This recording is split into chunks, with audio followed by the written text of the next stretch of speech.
What's up guys, ownedbytamater here. Welcome back to another one of my videos. This time we're going to be playing Thrills and Chills roller coasters. Upon the release of Thrills and Chills roller coasters, you're going to start with one environment and 3 tracks. The coolest thing about this game is the fact that the developers want to be so involved with the community. They've made many claims to let the community decide what they will develop next in terms of environments or tracks, that sort of thing.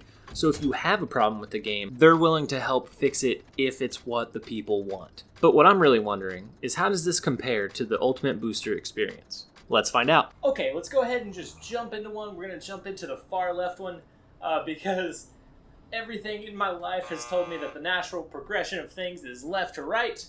But here we go. Hold on. I want to thank the developer for giving me a little bit early access to this game and giving me a key to try it out. I want to see how it compares to the Ultimate Booster experience, and once again, we're going to play it standing up, which is probably not the smartest way to play, and I don't recommend it.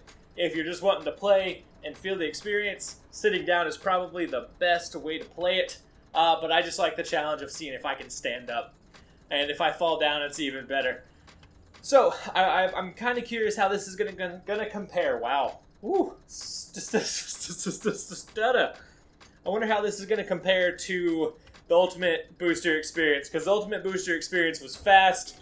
It was fast. But this is... Oh my god! It makes my leg go weak! Okay, because of the natural buildup, it does feel very solid. I really like that the drop, you could almost, if there was wind, that's probably the only thing that's keeping this from feeling more real. And the drop definitely feels, because it builds up, whereas Ultimate Booster experience just kind of constantly swings. Oh lord. Okay. Oh, so I don't know if it's that I'm getting more used to this type of game. This one doesn't have me feeling as wobbly. Definitely in the drops, I feel my legs go weak, kind of get jello-y, kind of sink back. But as far as like Ultimate Booster experience, it was almost impossible to stand because I guess the constant flips and turns kept my body just completely off level.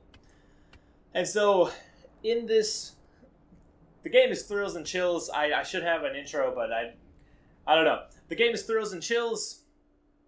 Right now, upon release, there are 3 roller coasters. Hopefully the next 2 are really intense. I think I'm going to skip to the far right one. Actually, no, I'm going to go in the natural progression because I like to follow the rules. Okay, why are they blurry? Okay, they're loading in. Okay, so hopefully this one's a little bit more intense. Hopefully that one's like the beginner course. This one's like the medium, and the red one is hopefully just insane. One of the cool things that I saw about this game is that the developer is planning on developing the environments based on what the community says and their reactions and what they want to see. Like if you want to be in a volcano, they're going to design a volcano if that's the majority choice, which is really cool. I like that they're wanting to be involved with the community. And hopefully, like I said, hopefully this one gets a little more intense and the red one's just insane. But the slow build-up has me worried. Maybe this one would feel better in a seat. I think I'm going to sit down in the next one because you have the seat behind you.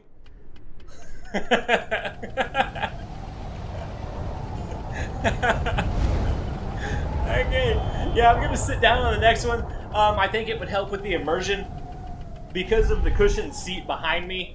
That visual cue based, with my body physics actually sitting down, I think it would really help.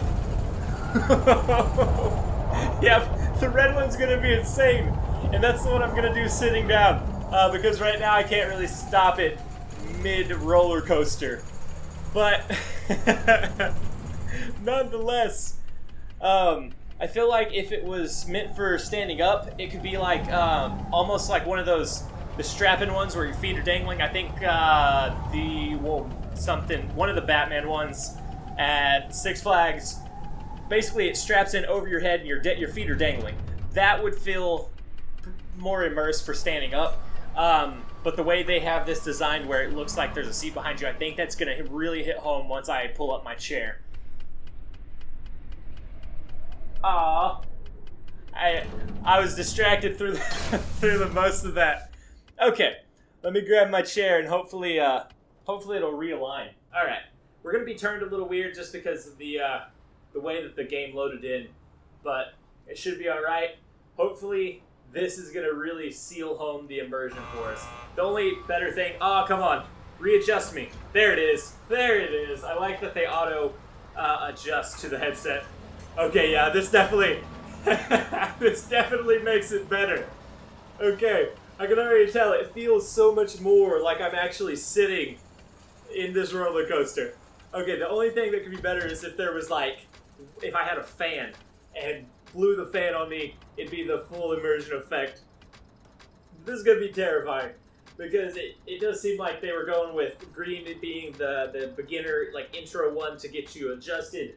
Yellow being a little bit more intense, and I bet this red one's gonna be just insane. Okay, I really want to hold on to this bar, really bad. Up, up. Okay. So much better. Okay. Oh, and I don't think I mentioned this. The game's gonna be, I think it's $5.50. It's €4.99. Yeah, this one's definitely a lot faster. Oh boy. Okay, that didn't hit me as hard as I would have liked, and I don't know why. I don't specifically know why this one, the loops aren't hitting me as hard as Ultimate Booster Experience. But this one, it's gonna be I think $5 on the Steam store. Not bad for a roller coaster game, especially if they're going to be constantly designing new environments to be in the roller coaster in, and new roller coasters themselves. I'd like to see a lot more twists and turns and a lot more loops to try and really get the person feeling off balance. But other than that, I like the way that they're all intertangled and you can see them all, so you know which ones you're going to load into. I am just a little disappointed that there was only one loop. Like I said, I would really like to see more loops in here. Oh wow, I've turned the wrong way. I'd really like to see more loops and that sort of thing a little bit, I don't know, maybe faster. Just to, there's a fine line, at least for me. Hold on. So, there's a fine line for me, at least for me, for being able to handle motion sickness and the VR sickness that you get, and so something kind of slow doesn't really hit as hard for me. Something really fast, up-paced, a lot of twists and turns, that'll kind of get my stomach on edge. But that's kind of what you're going for in a roller coaster sim. I mean, if you're going to be playing a roller coaster sim, you're a glutton for punishment anyways. You're asking to get sick. Obviously not too sick, make it flying, but I would like it to be sped up just a tad, just a touch. Not saying it's bad, but if it was a little faster and a few more loops, I think that would be insane. But as for environments that you can go into, I don't even know. Obviously the volcano sounds cool, but something I don't know, inside of a cave, I think would be fantastic. A dark, creepy, eerie, dark tunnels, corridors. It might be a little harder to design, but I think that would be fantastic. But anyways, and you could turn the roller coaster into a mine cart. Never mind. I'm gonna go ahead and end the video. If you guys enjoyed it, remember to hit the like button. It helps out my channel a lot. Oh wow, I lost all train of thought. Oh wow. All right, we're gonna end this massacre. I hope you guys enjoyed it. Remember to comment, rate, and subscribe. This has been Owned by Tomater. Later, guys.